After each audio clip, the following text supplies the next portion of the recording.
السلام عليكم ورحمة الله وبركاته. اللهم صل وسلم وبارك على سيد الخلق.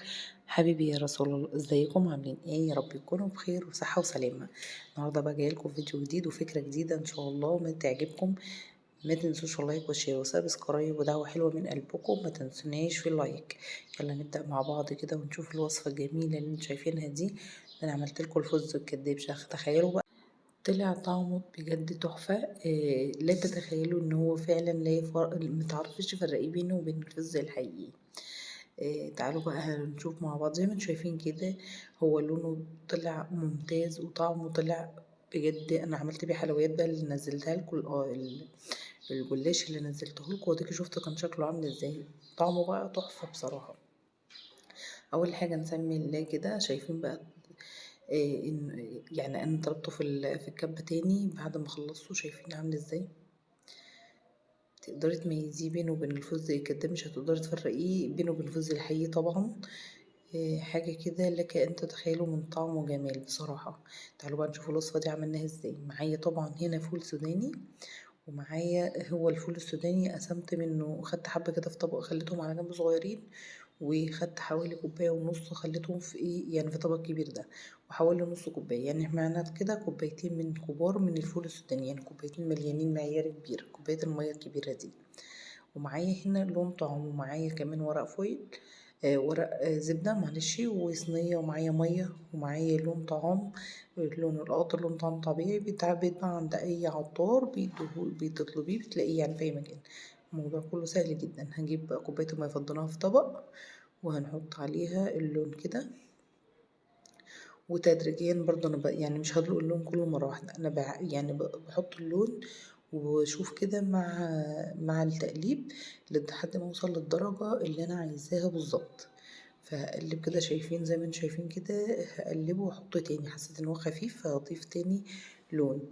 هقول لكم انا حطيت قد ايه تقريبا. حطيت حوالي 3 معالق من اللون الطعام على المية، على كوباية المية.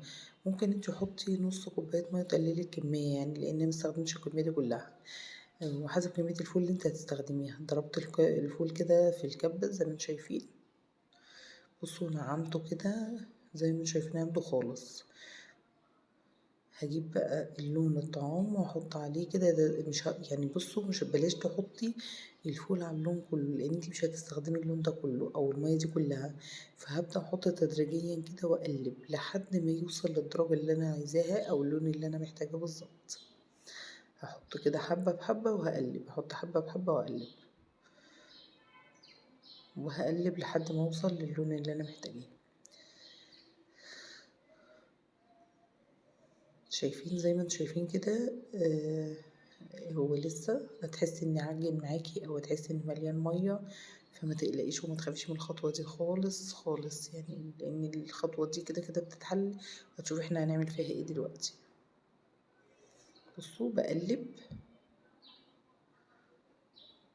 واحط تاني واضيف ميه تاني او لون طعام تاني. اللون طعام ده صحي يا جماعه، مفيهوش اي مشكله. والفول السوداني بالطريقه دي كمان هو متحمص. انا جايبه فول سوداني متحمص يعني للحلويات، بتاع الحلويات، بدون ملح طبعا. وانا لسه كمان هحمصه تاني.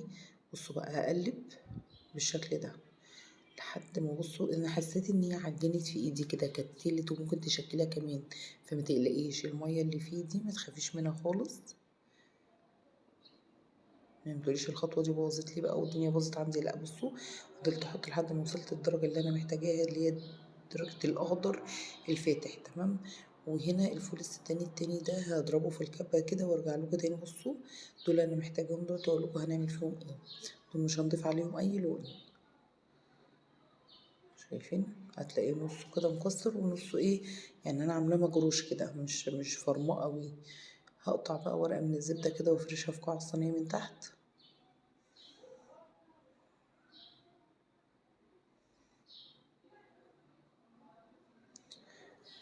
بصي ممكن تعملي كمية ب30-40 جنيه. انت عملتي كمية من الفستق تعمليه بقى طول شهر رمضان حلويات تحفة بصراحة.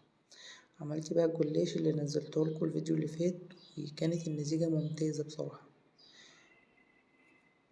بصوا بقى هفرده كده في الصينية، هفرده كده بكله، هنزله وافرده في الصينية.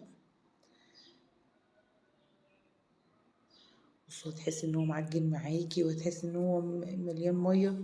متقلقيش من الخطوة دي خالص، لان احنا هنشغل عليه الفرن دلوقتي. كل ده هيفك من بعضه، المية اللي فيها تنشف خالص.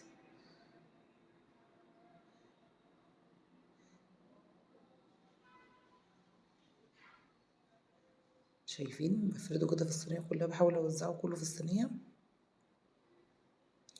وبحاول اوزعه بعيد عن بعضه كمان.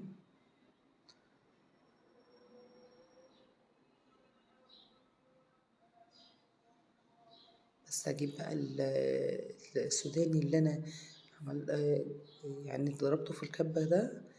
يعني عملته مجروش كده، اللي هو يعني مش ما طحنتوش قوي.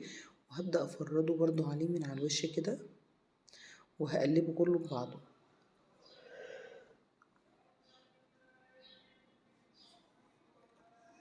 بصوا بقى قلبيه كويس قوي ببعضه كده يعني.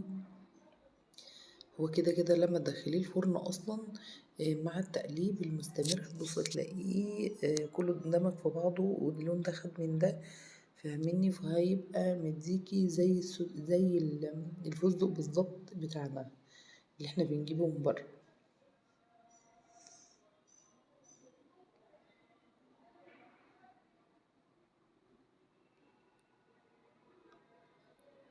باقي اللون اللي انا يعني زيادة ده، فانا هشيله برضو، استخدمه في مرة تاني، يعني هحطه في كيس كده واستخدمه تاني ان شاء الله.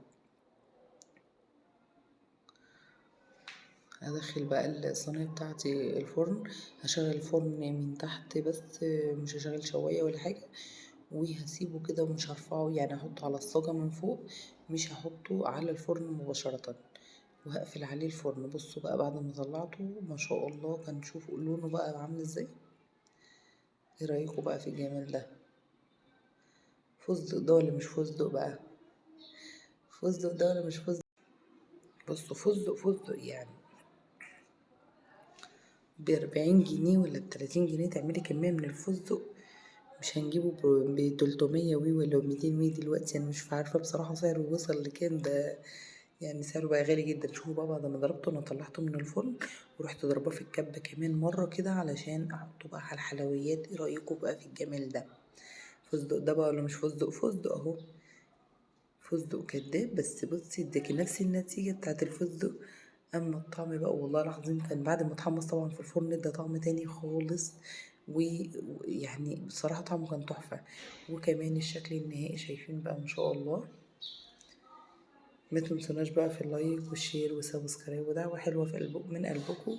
وربنا يديكم بمثل ما بتتمنوا لغيركم يا رب في حق الأيام المفترجة دي. ربنا يرضيكم ويرضيكم، ويجعلها أيام مفترجة علينا جميعا يا رب. ربنا يجبرنا كلنا في أولادنا يا رب، ويجعلها أيام مفترجة علينا. ما تنسوناش بقى في الدعوة حلوة من قلبكم بجد، ولكم بالمثل.